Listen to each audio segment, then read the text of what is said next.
আসসালামু আলাইকুম। আশা করি সবাই ভালো আছো। আজকে আমরা গুরুত্বপূর্ণ একটা ক্লাস করব। যেখানে থাকবে এখানে যে এই পারমাণবিক সংখ্যা থেকে আমরা যোজনী, জারণ সংখ্যা কয়টা ইলেকট্রন ত্যাগ করবে বা কয়টা গ্রহণ করবে, এই প্রত্যেকটা জিনিস আমরা কৌশলের মাধ্যমে শিখব। আমরা কিন্তু যোজনী মুখস্থ করতে, করতে একেবারে শেষ হয়ে যায় কিন্তু যোজনী কিন্তু মুখস্থ থাকে না। কিন্তু আমরা এই ক্লাসের মাধ্যমে আজকে দেখব যে সহজে কিভাবে কৌশলের মাধ্যমে যোজনী জানা যায়। মুখস্থ করার কোনো প্রয়োজন নেই। তাহলে আমরা দেখি যে প্রথমে আছে যোজনী। আমরা জানি যে একটি পরমাণু যতগুলো ইলেকট্রন ত্যাগ করবে বা গ্রহণ করবে বা শেয়ার করবে সেটাই হবে তার যোজনী। আর জারণ সংখ্যা হলো ঠিক অনুরূপভাবে যতগুলো ইলেকট্রন ত্যাগ করবে বা গ্রহণ করবে বা শেয়ার করবে তার চার্জযুক্ত সংখ্যাকে বলা হয় কি জারণ সংখ্যা। অর্থাৎ যোজনী এখানে চার্জযুক্ত থাকবে না, কিন্তু জারণ সংখ্যা কি চার্জযুক্ত থাকবে। আর আমরা জানি ইলেকট্রন ত্যাগ করলে হয়তো কি ধনাত্মক চার্জ, আর ইলেকট্রন গ্রহণ করলে হবে ঋণাত্মক চার্জ। তাহলে ইলেকট্রন গ্রহণ করা হয় ঋণাত্মক চার্জ। এবার খেয়াল করি যে এই যোজনী এবং জারণ সংখ্যা আমরা এই যে আমাদের পারমাণবিক সংখ্যা আছে মৌলের বা পরমাণুর, এখান থেকে কিভাবে সহজে মনে রাখতে পারবো আমরা। তাহলে দেখো, তার আগে আর কয়েকটা কথা যে কোনো পরমাণুর যদি সাধারণত লাস্টে ইলেকট্রন বিন্যাসের ক্ষেত্রে একটি, দুইটি অথবা তিনটে থাকে, অর্থাৎ কোনো পরমাণুর ইলেকট্রন বিন্যাসের শেষ কক্ষপথে যদি একটি বা দুইটি বা তিনটি বিজোড় ইলেকট্রন থাকে, তাহলে কি করবে তারা ইলেকট্রন ত্যাগ করবে। কিন্তু যদি চারটি থাকে তারা কি করবে শেয়ার করবে। দেখো আমি লেখা রেখে এটা ত্যাগ করে। আর যদি চারটে থাকে তাহলে কি করবে শেয়ার করবে। একটা জিনিস মনে রাখবে যে শেয়ার করার সময় অবশ্যই পজিটিভ চার্জ হবে। তারপর যদি 5টি, 6টি অথবা 7টি হয় তাহলে তার পর্যায়ক্রমে ইলেকট্রন গ্রহণ করবে। এখন এই ইলেকট্রন ত্যাগ বা গ্রহণ বা শেয়ারের মাধ্যমে কি করবে এরা, এরা তাদের সর্ববহিস্থ স্তরে 8টি অথবা কি করবে 2টি পূর্ণ করে। এখানে কিন্তু সবগুলো কি করবে 8টি পূর্ণ করবে।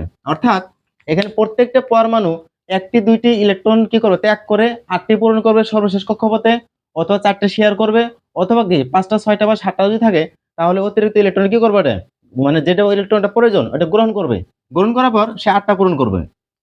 তাহলে এখন আমরা দেখি যে এখানে কিভাবে আমরা নির্ণয় করতে পারি। প্রথমে দেখো যে এই যে এগুলো মৌলের প্রতীক sodium, magnesium, aluminium, silicon, phosphorus, sulphur, chlorine, argon, potassium আর ক্যালসিয়াম আছে। এখানে পর্যায়ক্রমে আমরা কি করছি তার পারমাণবিক সংখ্যাগুলো লিখে রাখছি। এখন দেখো এই যে সোডিয়াম যে আছে এর পারমাণবিক সংখ্যা এর শেষে কত আছে 1। তাহলে আমরা বলতে পারি দেখো এর যোজনী কত হবে 1 হবে। কেন হবে খেয়াল করো যে এই যে আমরা যদি একটা, দুইটা বা তিনটা তাহলে কি করে ইলেকট্রন ত্যাগ করে, তাহলে যতগুলো ত্যাগ বা গ্রহণ বা শেয়ার করে সেটা তার কি যোজনী। আর জারণ সংখ্যা কত হবে তাহলে দেখো ইলেকট্রন ত্যাগ করলে কোন চার্জ হয় ধনাত্মক চার্জ। তাহলে ইলেকট্রন ত্যাগ করছে কয়টা আমরা এখানে লিখি একটি ইলেকট্রন ত্যাগ করছে, একটি ইলেকট্রন ত্যাগ করে। এরপর আমরা দেখি যে ত্যাগ করলে ধনাত্মক চার্জ তাহলে কি জারণ সংখ্যা +1, গ্রহণ করে নাই। এবার দেখো এখানে আছে কয়টি, এখানে এখানে আছে 2টি ইলেকট্রন। এখানে তাহলে অবশ্যই তার যোজনী হবে 2। জারণ সংখ্যা যদি 2টা দিয়ে ত্যাগ করে দেয় তাহলে +2, ত্যাগ করতেছে কয়টা 2টা।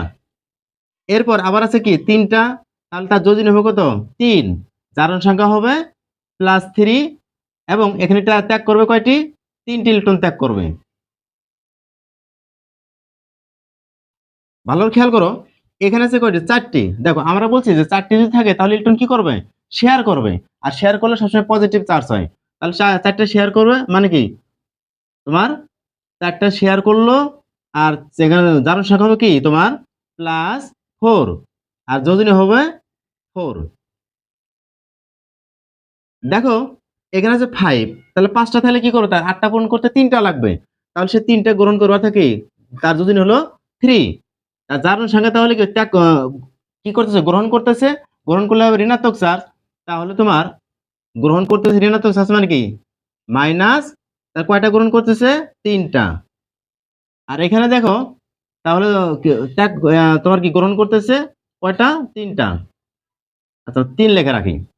এবার দেখো 6টা আছে তার 2টা নিবে, তার যোজনী 2। জারণ সংখ্যা কি করবে -2 হবে। আর এখানে ত্যাগ করে না গ্রহণ করতেছে তাহলে কয়টা গ্রহণ করে 2টা। 7টা আছে 8টা গ্রহণ করতে কয়টা লাগে একটা, তাহলে একটা কি করবে সে গ্রহণ করবে। আর এখানে জারণ সংখ্যা তাহলে কি হবে -2 হবে। এরপর তোমার যোজনী হবে কত, এখানে যোজনী হবে সরি 1 1 হবে। দেখো 8টা আছে, 8টা কিন্তু যদি থাকে তাহলে কিন্তু আর গ্রহণ করবে না বা ত্যাগ করবে না।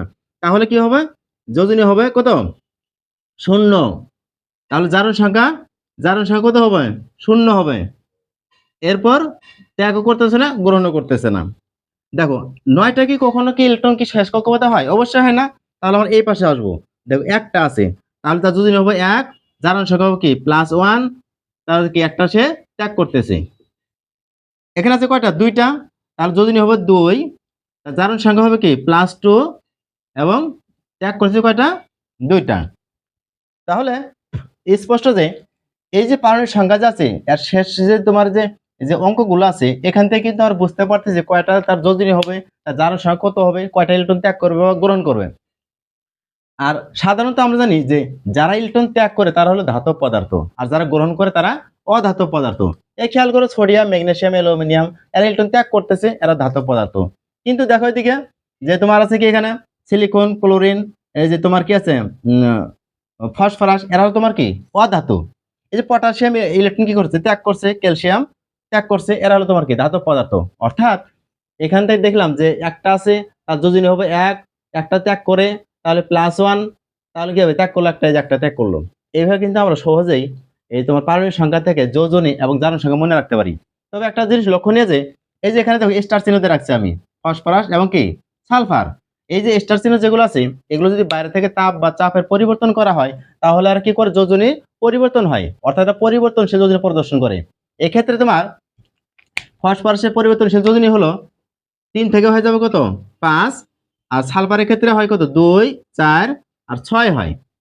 আমরা কিন্তু পরিবর্তনশীল যোজনী সম্পর্কে কিন্তু আরেকটা ক্লাস নিয়েছি। অবশ্যই তোমরা দেখে নিবে ওখানে যে যেগুলো পরিবর্তনশীল মৌল আছে।